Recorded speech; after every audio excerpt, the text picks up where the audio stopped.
Welcome to Trekking with Trekters. We have our top 10 tips for going to Disneyland. Let's go.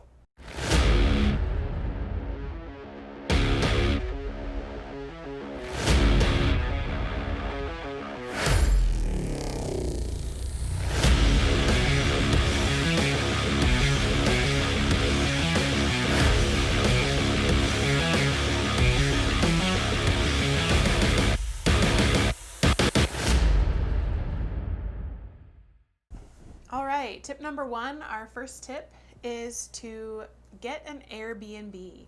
So we stayed in a really nice condo that was right outside of the Disneyland property within walking distance. So we were able to walk to downtown Disney if we chose, or walk to the trams and ride to Disneyland. And we did both of those things.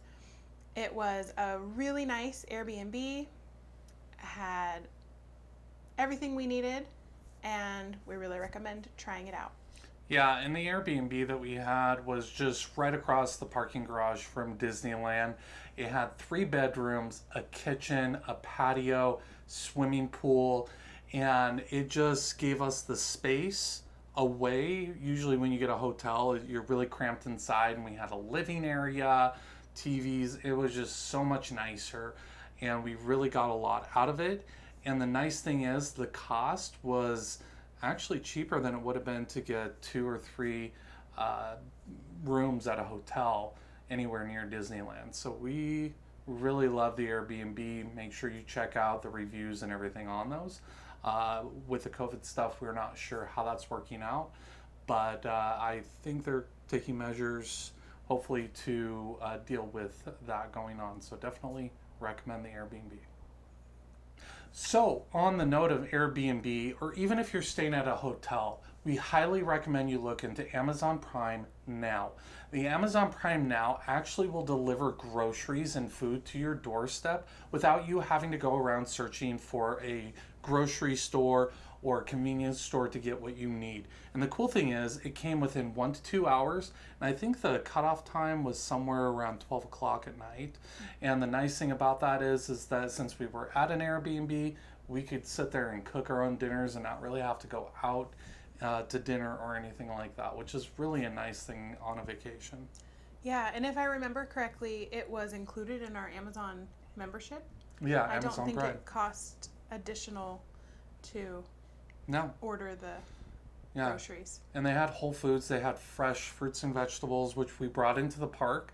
If you look at our going to Disneyland with a toddler 10 tips, we mentioned bringing in snacks, and we were able to do that without going around in an Uber trying to grocery shop, and we could just order something really quick, which we did the night of. You found that app, which was absolutely great. And I don't think it would have been as fun of a trip without that.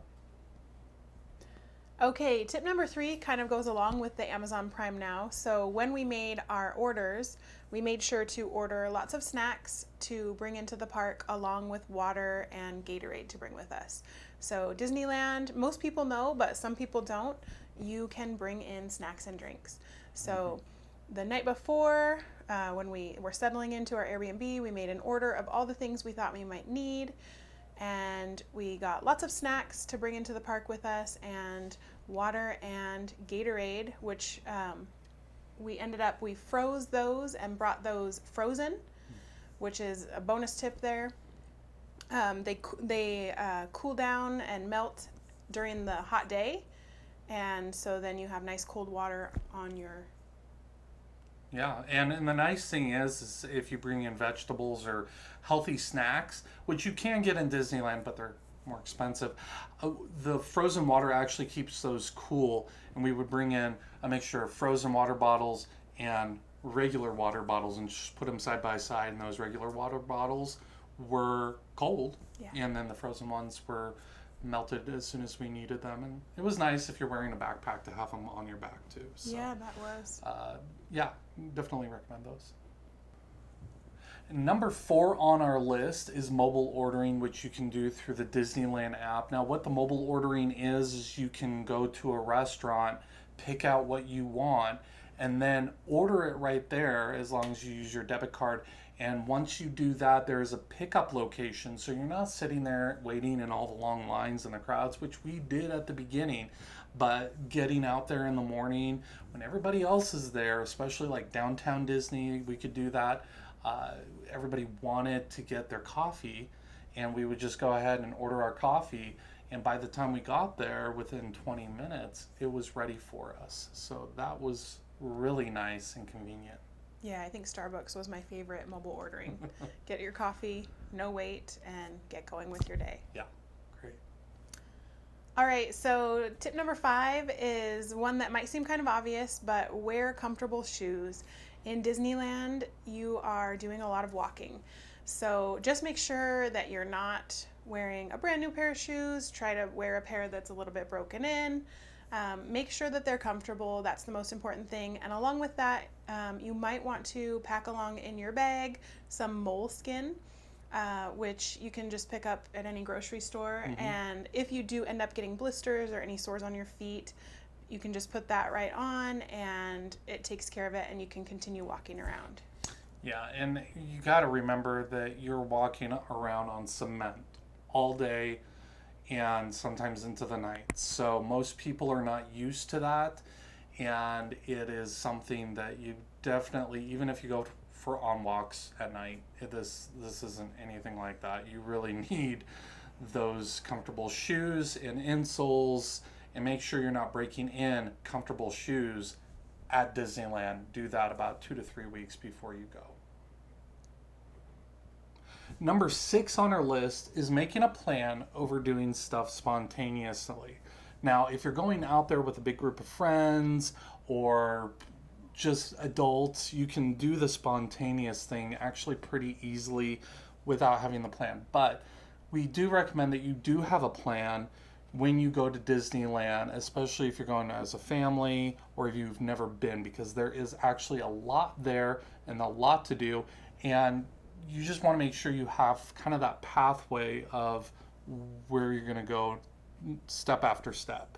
Yeah, along with making a plan, also make sure to go with the flow a little bit, because the plan always doesn't work out, and you sometimes need to readjust. But having that base plan is a good place to start. Yeah, and I would recommend, if you have a certain activity like fireworks or Fantasia that you want to go to, make arrangements to be there at that time. But the other stuff, I'm going to go on this ride, or I'm going to do this experience on this day. But if you don't get through all of it, you can always go back to Disneyland, or you can plan out 4 or 5 days like we did, and we still didn't get to see half of what we wanted to. So make sure you look into that and make that plan, but don't get over irritated if it doesn't work as you wanted it to.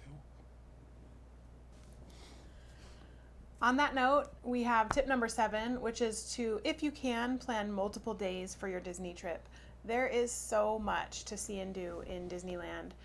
You're not going to be able to do it all, but if you can try and plan as many days as you can, you're going to get as much out of your trip as possible. So we did 4 days. It was the perfect amount for us with a toddler. If it was just us, more days would have been even better. Yeah. So. And keep in mind that Disneyland tickets are cheaper the more days you go. So where it might be $120 or $130, not really sure where it's at right now, they actually do come down in price. And I think ours for 4 days were somewhere around $80, $90 a day. So you do get an advantage going there that many days. Of course, you need to plan accordingly with where you're going to stay and all that stuff. Okay, tip number 8 is buying Disney gear ahead of time. That means going to your local department stores. Walmart's actually have a lot of good deals, or even going online where you can find the shirts, you can find just all this dresses for our little one Sawyer. You can find all of this a lot cheaper by doing it that way than going to Disneyland. Now, of course, there are certain things that you can purchase at Disneyland, which are pretty cool, like what you have on your head, or even this hat I got. But overall, you're going to save yourself a lot of time by just getting it beforehand and saving your money for things that are a little bit more special that you probably can only find at Disneyland.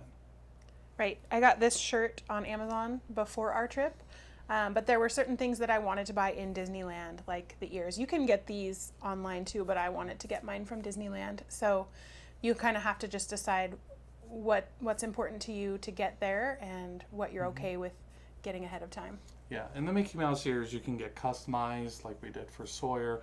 So there are some unique things that you can buy there too, but Disneyland is not cheap, and so you're going to want to save your money where you can. All right, so tip number 9 is to plan to go on some rides after the fireworks are over. So I think we just happened upon this. I don't think that we planned it, but we were there to see the fireworks, just the two of us, left the toddler back at the Airbnb with Grammy. And so when everybody was leaving, we noticed that the rides didn't have any lines. Yeah. And so that's a really great time to get on some of the rides that you've been wanting to try, because most people are trying to just get out of the park at that time. Yeah, we went on, that was our second day in the evening, just scouting around rides for our toddler to see if they were not as scary as some of the previous ones we went on. And we sat there through the fireworks, and then everybody was trying to leave. I think you get to a point where people go through the park, they go on all the rides in all those lines, and then they see the fireworks and they just want to go home.